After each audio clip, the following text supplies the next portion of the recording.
Hello everybody. So today I want to cover 3 stocks that have very silly valuations in my view. And these stocks are HIMS, and you're used to me telling you that HIMS is cheap on this channel, but that's not just HIMS. The other stocks that I have are LoveSac. LoveSac is a recliner company that is dirt cheap that I don't cover much on the channel because I'm not very passionate about furniture, but nonetheless so cheap, unbelievably cheap. And the final one is StoneCo. StoneCo is a dirt cheap company that I often cover on the channel as well. So let me just go ahead and get started and tell you a little bit about these 3 stocks that I've highlighted that are dirt cheap. So the first stock that is dirt cheap and is also a stock for growth investors, right? Value stocks for growth investors. That's the goal of the video. So the first stock is HIMS. I talk about HIMS a lot on the channel. What is HIMS? They are a fast-growing healthcare disruptor. If I am to define HIMS through an elevator pitch, let's say, that would be unsiloed, non-rent-seeking healthcare.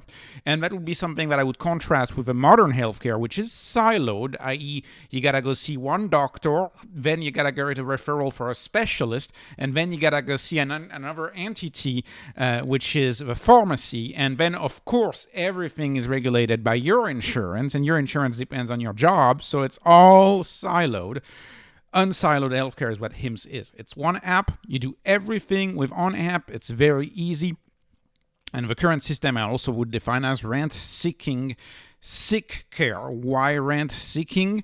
Because most oftentimes it's a system that's designed to have you come back for more treatment and have you come back for more prescriptions. It's a system that maximizes the amount of visits, paid visits to doctors. That's the current system. And it is also sick care because obviously living healthfully makes less money than if you are sick. So it is often a system where you go get treatment in your 50s and your 60s and not in your early 30s, late 20s when you can get treated for cheap. No, you gotta wait until the problem is big enough to get treated. So that's the current system, siloed, rent-seeking, sick care. And the new system that I view HIMS doing for us is unsiloed, not rent-seeking, and it's actually healthcare and not sick care. HIMS makes seeing a doctor very easy. It makes getting treated very easy in an Amazon-like experience, right? You have a tap of a button, you see a doctor, you chat with a doctor, and then you may or may not get a prescription depending on what the doctor believes. You know, it's all about one platform, very easy to use. Digital doctors, remote pharmacy, and what you get is the same thing as for e-commerce. You get convenience, speed, and low cost. Most often, in the case of HIMS, is cheaper actually than what you would pay in copays. HIMS is also leading the way of personalized medication, right? Because they only have 2 healthcare pharmacies. They only have 2 pharmacies for the whole United States, so they can really do mass personalization. You know, not just like your local pharmacies. There's tens of thousands of pharmacies in the US. The local pharmacy is going to have a hard time customizing the drugs. A large manufacturing facility like those of HIMS are going to have a much easier time personalizing the drug for everyone's needs. Okay, I've talked about the business model enough. What about this business? Is it growing? It's growing very fast. It has 1.3 million customers, and it's up 74% year over year. And keeping in mind, they just reported Q2 of 2023. And if you remember Q2 of 2022, right? That was the big fear of a recession. You know, the economy is gonna be bad. Businesses are gonna stop growing. Not HIMS. HIMS has kept growing really fast over the past 4 months, despite the economic crisis that we've had, is what I'm going to call it. And they've grown revenue even faster, which means that they have even more adoption per subscriber, and they've grown revenue at 83%. They're growing so fast that really the long-term guidance that they gave us last year is a little laughable right now, because it's going to likely be much higher. By the end of 2025, 1.2 billion. This is something that they should pierce through in 2024, in my view. Very little doubt about that. And so the question is HIMS too cheap to ignore? Well, HIMS is incredibly cheap. The enterprise value, and right, you have to add back the cash they have on balance sheet. HIMS has essentially no debt, but they have a lot of cash on balance sheet. You have to add it back, so market cap does not do justice for HIMS. What does justice for HIMS is enterprise value. The enterprise value of HIMS is 1.3 billion. Their estimate of sales this year, per my view of them, they keep beating their revenue targets. I think this year they're going to do 900 million. So if you were to do 900 million this year, if they do that with the current enterprise value, you're trading at 1.44 times sales. It's dirt cheap. It's ridiculous. And then the gross margin is 80%, so they are trading at 1.8 times gross profit, which is also ridiculous. And why do I call it a value stock? Because if you were to think like a value investor, you would make nonsensical calculations. And let me go ahead and make a nonsensical calculation for you. So let's imagine that HIMS stopped marketing, stopped R&D, they stopped reinvesting, and they went into full-on harvest mode, is what I call it. Harvest mode, right? That's the whole story of Eddie Lampert in 2004, who refused to update the lighting in the stores because it would cost $2 million to change light bulbs, right? Let's assume there's an Eddie Lampert type of manager, right, who was the CEO of Sears for the longest time, and let's assume we just stop investing in the business altogether. Stop investing in the business. Take that money, turn it into harvest, turning into profits. So then we would get net loss plus what they currently spend in OPEX, right, which is their marketing and their R&D. So we would add about 60%, which means that the net loss plus the 60% we would save on silly things like marketing, that would be $532 million. And what I call the harvest money, right? This is a company that would be trading at a 2.43 times enterprise value over pre-tax harvest money. So this is dirt cheap. The PE would be barely higher than that. So that's absolutely a ridiculously cheap stock right now, because this is a company that, of course, is not wasting, right? The $540 million here, that's an investment. Like if you're a growth investor, you see it as an investment in marketing. That money that you're spending in marketing, what are you getting in exchange? In exchange, you're getting a near doubling of your revenue in 14 months. That's what you're getting in exchange, right? You're getting that growth in exchange, so it's not a waste. But if they were to decide to stop growing and just take that money as profits, as a harvest, what I call a harvest, right? That would be a 2.43x. Ridiculously cheap. And harvest mode, is simply if a business stops fighting and investing in the future, like too often Wall Street demands and requests from businesses, which is very unfortunate to me. So HIMS is the first value stock, in my view, for growth investors. Way too cheap. What is the second stock? Well, the second stock is StoneCo. StoneCo is also way too cheap. It keeps coming back in my Friday spreadsheet as one of the cheapest stocks out there. StoneCo is the Square of Brazil. They're the leading payment platform for small businesses. They also have a teeny tiny software division, which is an ERP software for small businesses. But you can see in their revenue, it doesn't account for much in the business. Really, 90% of the business is for Square Brazil. StoneCo is growing very, very fast at 31%. Analysts expect, and this is from Seeking Alpha, by the way, analysts expect that the growth over the next 12 months will reaccelerate and will be at 40%, is what analysts expect.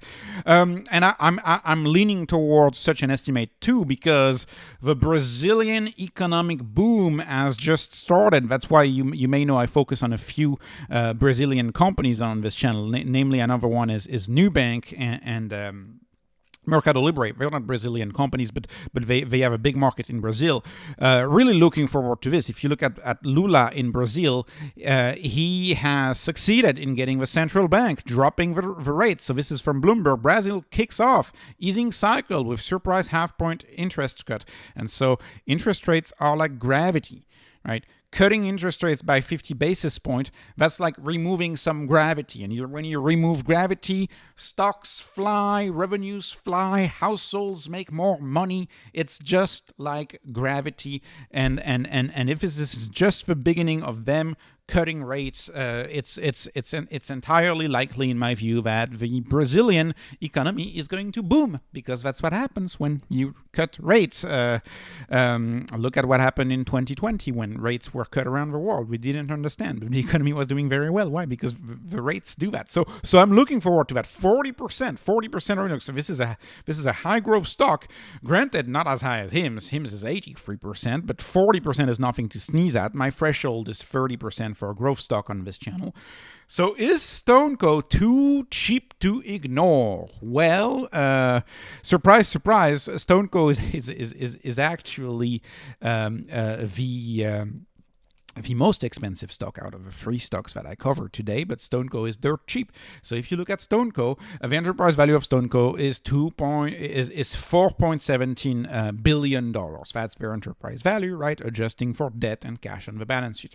The rough estimate of sales this year per my look at the stock, my following of the stock is 2.2 billion. I think they'll do 2.2 billion in sales this year. That leads you to an enterprise value over sales of 1.89x, which is nothing at all. It's dirt cheap. Not as cheap as HIMS, but very, very cheap. The gross margin, 73%. So the enterprise value over gross profit is 2.59, which is also dirt cheap. Not as cheap as HIMS, but still very, very cheap. And what if StoneCo did the same thing as HIMS? Turned on harvest mode. Let's forget about the growth. Let's stop investing in the growth. Let's start believing marketing is a waste of money, which it's not. Marketing is very important. It's an investment. It's not a waste of money. But let's start believing that. Well, if you do that, what do you get? You get the net income plus 19% of revenue is what they spend on marketing. So you do 4 million, which is their net income, add 418 million, which is 19% of their sales that they spend on marketing. That would mean that their harvest, what I call harvest here, would be 422 million. And this is a stock that would trade at under a 10 on the enterprise value over pre-tax harvest money.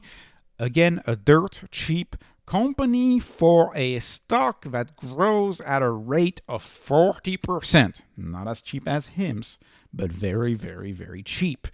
And the last one is an odds company, but I want to talk about it because it comes up in all of my screeners as this ununderstandably cheap company. I do not understand. When I look at it, I can't understand. So this company is called LoveSac. I mean, I'm the first one to admit that it's an odd pick. It's one of my oddest picks out there. But wait until you see the valuation of LoveSac. So really briefly, what does LoveSac do? The reason why you would own LoveSac is essentially because the market has discounted the stock beyond anything I would ever believe. And the rationale of the market, in my view, when we look at a stock like LoveSac, is that the market thinks that people will obviously never ever buy furniture again because real estate is obviously dead forever.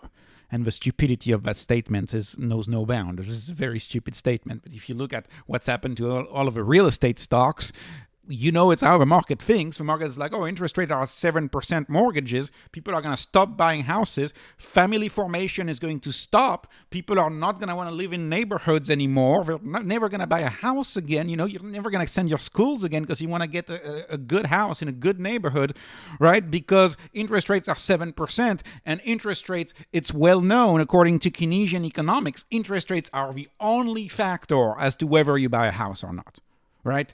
That's the Keynesian thought. That's entirely silly. Interest rates are one of many factors as to why people buy homes. It's one of many, many, many, many factors. Yes, interest rates are a little high, but family formation is still going on. People are still buying houses. People are still nesting in the spring of every year, and they're still buying furniture. Gen Z and millennials are still buying furniture. They don't have furniture, right? They were living at home or in dorm rooms, so they don't have furniture. They're buying furniture, and it's a bet of that. It's a bet on that. LoveSac is a bet on the furniture brand for Gen Z and millennials. I don't really have any strong opinions about this. Their bet is the end of the couch or the end of the recliner as we know it, and they do this type of furniture which you can reconfigure to infinity and change to infinity according to how your family evolves. They also have a compelling business that they started with the bean bags, and kind of the way I look at it is this is kind of an old furniture, the incumbent lazy boy recliners, very very comfortable recliners, and are very popular in the US, and they're trying to really disrupt that with the Gen Z, the Gen X buying bean bags and then buying a new form of couch and sofa. It's the lazy economy in a way. It's the productivity killing economy. Doesn't really matter. What matters is the valuation. What matters in this stock is the growth and the valuation. So first of all, LoveSac is growing very fast. Actually, the management is extremely passionate. This is a CEO that's on a mission. If you've ever watched any of his videos on YouTube, the CEO is on a mission. Not a very well-known company. Anyways, I actually never thought that folks could get that excited about furniture, but they do. And one thing to know is that this product right here, the Sactional like this, is actually a long-term, a long old dream of designers. Like this is like a designer's dream. The idea that you make a product that lives with you and evolves with you. This is the company that has achieved the ultimate dream of designers. So just for that is interesting, and that's why people are willing to pay thousands of dollars for a couch like this. But anyways, look at the numbers.